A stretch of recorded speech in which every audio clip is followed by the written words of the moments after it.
That buffalo is just right next to us. He's roaming through Cottonwood Campground. He was in this lot right next to us. Literally right here. He's decided to turn and go the other way now. Probably because he heard us. Yeah, he heard us walking around. This is the third buffalo we've seen today in the campground.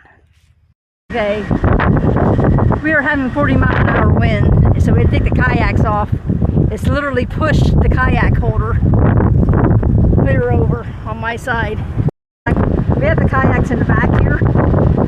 We've taken it off, and when the wind finally dies down this afternoon, we'll put it all back up correctly. We finally made it to the Fort Union National Historic Site trading post.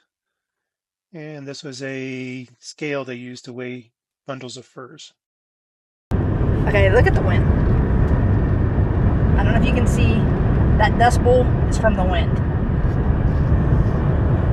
We are in Montana. We stopped to get gas because gas stations are few and far between here.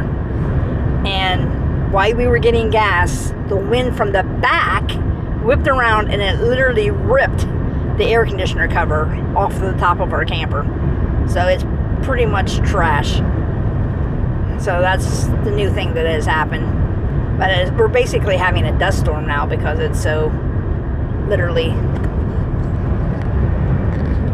See, that is not. It's not clear. You know, it's a clear day. They say that in town it's 30 or 28 mile an hour sustained, but out here in the country, it's got to be At least double that. It's got to be almost double. It feels like I've been in tropical storms in Florida, even a hurricane in Florida, and I'm telling you, we are having at least high winds here that feels like a tropical storm. You know, the gusting part is not really gusting, it's just staying completely full-blown wind. But we'll tell you once we make it to where we're stopping in Montana. We're stopping in what? H-A-V? How do you say that name? Harv, Montana. So now we got to find an RV dealership and see if we can get a cover for this air conditioner. We are at Bish. Is that how you say it? Bish? Bish RV. Bish RV in Montana. And Great Falls, Montana. They told us that we could go ahead and park here in their parking lot tonight while we wait for them to open at 9 in the morning to get a new cover for our air conditioner that blew off. So Jim has the rack back up there and tightened down. On our way here, we were in Minnesota, South Dakota, and we had 30-mile-an-hour winds, and it did not move the kayaks. So yeah, it felt like we were when we were in a tropical storm in Florida. So I think that's why we've never had an issue with the carriers before, and obviously we've never had anything on the roof want to come loose before. So we're getting those fixed, and I'll show you once we get it fixed and reloaded. And I'm going to show you our shroud, the cover to the air conditioner right now. So yeah, they even had electric that we could hook up here. Right there's the electric. We're not hooking up because we don't need to. So this is what's left. Here's a piece. Here's a piece. Here's a piece. And that's what's left of the cover. Luckily, at least this piece of foam did not blow away. It was up on top and we were able to get it. And then the rest of the pieces blew across the parking lot. So that's what's left of our pneumatic cover on the air conditioner. Pretty much toast. Well, it is toast. But they have two of them here, and he has one with our name on it already. So a little over, well, calling a trailer. It's just a little over 2 hours to the border. Probably closer to 2.5 hours to the Canada border. So once we get the air conditioner fixed tomorrow, we should cross over into Canada. But if you can see, the kayaks are reloaded. Jim's got the straps all down again and secured. And we're not supposed to have any more high winds. So we should be good, right? Should be good, yeah. Now if we can just get the air conditioner cap fixed tomorrow.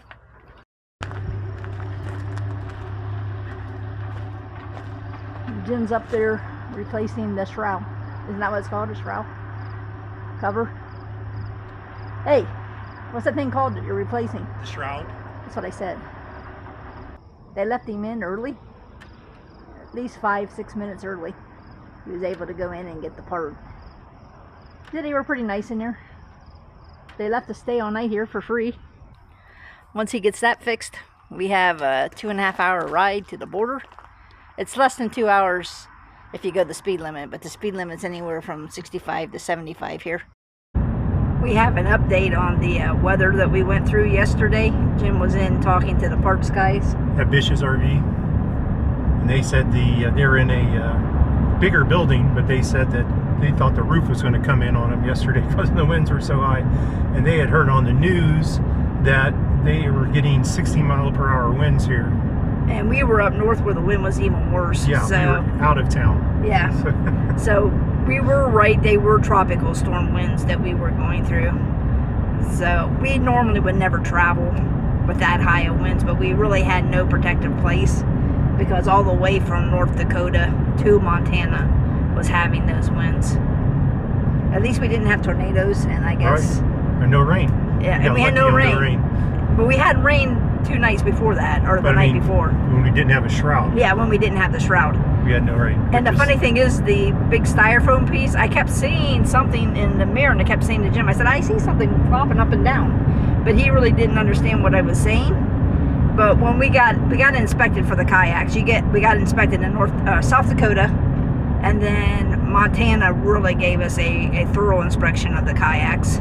And when we were there, it actually blew off the trailer against their fence, and the lady that was inspecting us. The foam did. The foam did. The foam from the air conditioner is a separate piece that sits on top of it, and then the shroud goes over top of that.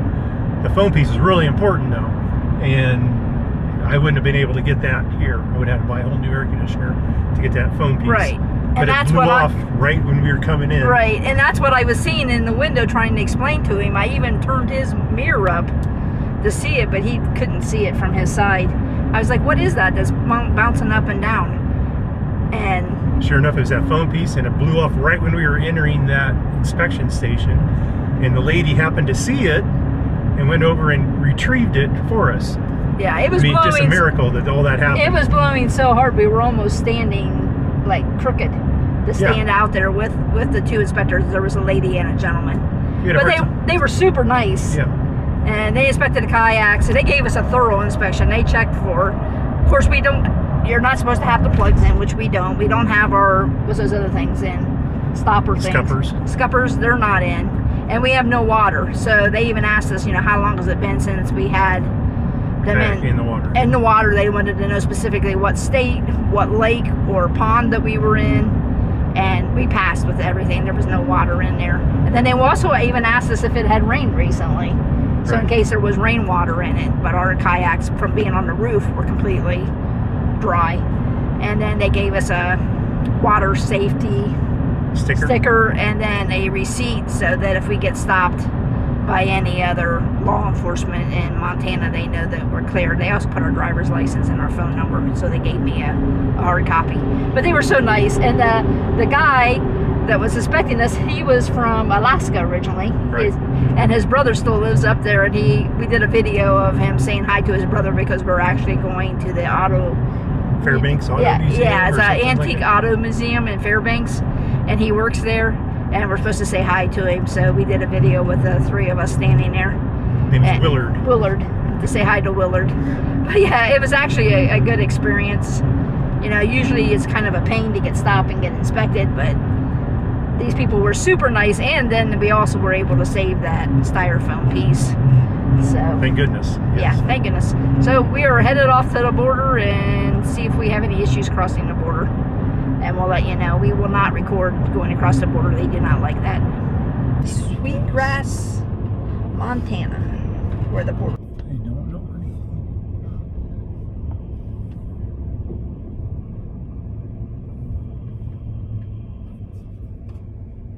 Just stay where you're. Loaded trucks must stop. Those look like they're all loaded trucks, not campers. Those are commercial trucks.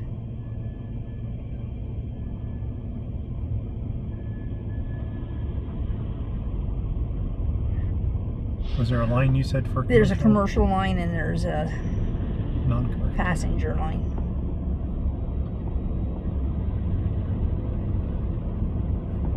So the commercial line, it wasn't backed up, but it is now. Cars keep left.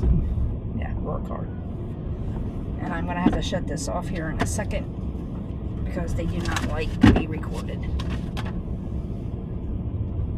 We're stopping. So Right now? I don't know. Is this where you stop? I don't think so. Customs is up here.